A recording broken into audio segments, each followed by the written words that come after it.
Bonjour et bienvenue à La Fille du cinéma. Je suis Julien Gallo, directeur de cette entreprise de production où nous n'avons qu'un seul mot d'ordre, la bonne humeur. Enfin, ça fait 3, mais on s'en fout. Vous savez, être le patron d'une entreprise, c'est pas toujours facile. Je vais me dire que je suis un peu comme leur père. Le père d'une grande famille où tout le monde trouve un petit peu sa place. Ouais. Et donc voilà, là c'est Juliette, c'est un petit peu les yeux de la société. Au fond, nous avons Jérémy, c'est un petit peu les oreilles de l'entreprise. Et puis là-bas, on a Théo qui s'occupe du graphisme et du dessin. Ouais, du coup, je suis un peu les mains, moi. Non, toi, t'es rien, tais-toi!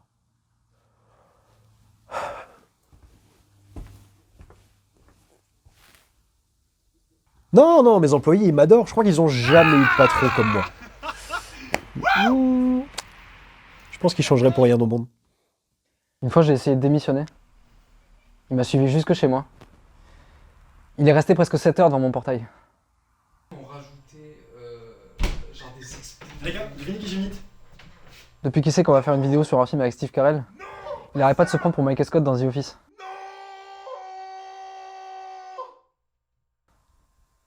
Je crois que je vais pas pouvoir le supporter longtemps.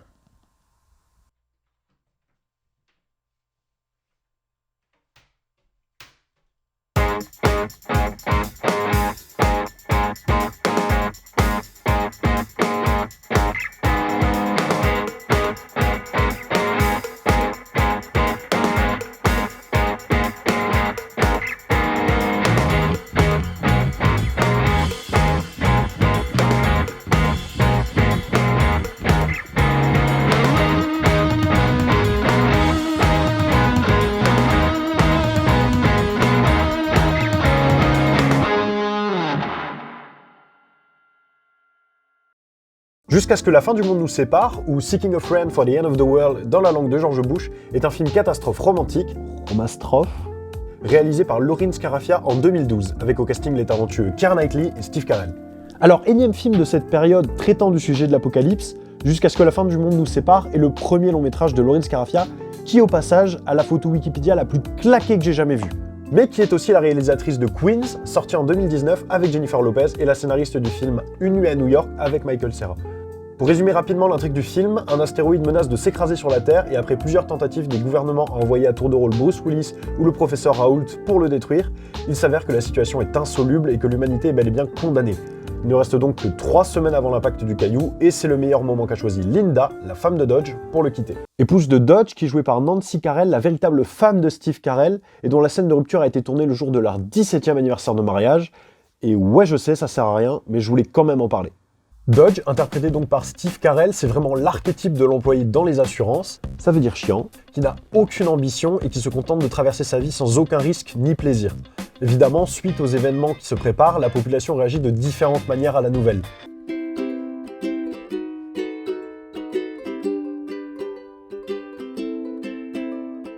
La grosse météorite va bientôt nous percuter et en attendant qu'elle arrive, les gens vont tous craquer.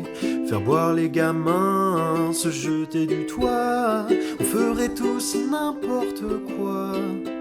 Dodge, lui, cherche un sens à sa vie et c'est pour cela qu'il va accompagner sa voisine Penny, jouée par Keira Knightley, jusque chez ses parents. Les critiques sont assez mitigées sur le film.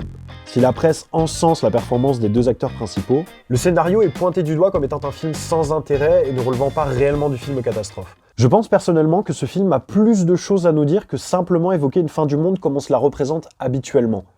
L'idée de ce film est née de 2 choses. Dans un premier temps, de la mort d'un proche, d'une rupture et d'une nouvelle rencontre amoureuse. Ça fait beaucoup là. Septembre 2001, Lawrence Scarafia est comme l'ensemble des Américains bouleversée par les tragiques événements des Tours Jumelles. Elle est intriguée par l'effet que ces événements ont eu sur ses relations humaines et sur son comportement. Elle a donc repris contact avec des gens qu'elle avait perdus de vue et ressent le besoin de trouver du réconfort dans les rencontres et les retrouvailles. De tout ça, elle se sent l'envie de retranscrire son expérience et elle commence donc la rédaction du scénario. Et tous les éléments que je viens de citer, on les retrouve avec plus ou moins d'incidence sur la diégèse du film. L'amour, la mort et la rupture apparaissent toutes dans le film comme les thématiques principales de ce dernier.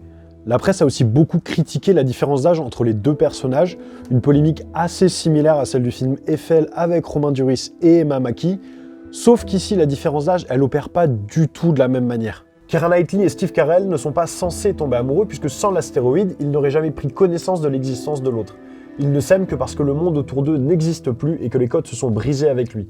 Dodge n'est pas un vieux gars et Penny une jeune femme, ce sont seulement deux personnes perdues qui cherchent un petit peu de réconfort avant le grand boom. Oh putain, je suis chialé. Jusqu'à ce que la fin du monde nous sépare est un film catastrophe à très petit budget, seulement 10 millions de dollars. À titre de comparaison, 2012, un film catastrophe de Roland Emmerich a coûté 200 millions de dollars. Le film de Laureen Scarafia n'a pas joui d'une forte carrière en salle avec un retour de 9 636 289 dollars, soit un petit faux pas de 363 711 dollars, qui sera compensé par les ventes en support DVD. Et en même temps, si l'équipe du film elle avait fait appel à Aerosmith pour la bande originale, on n'en serait pas là. Hein. Et puisqu'on parle de musique, le titre original du film est une référence à la chanson Preaching the End of the World, apparue sur l'album Euphoria Morning en 1999 de Chris Cornell. Ah, je vais encore chialer, putain.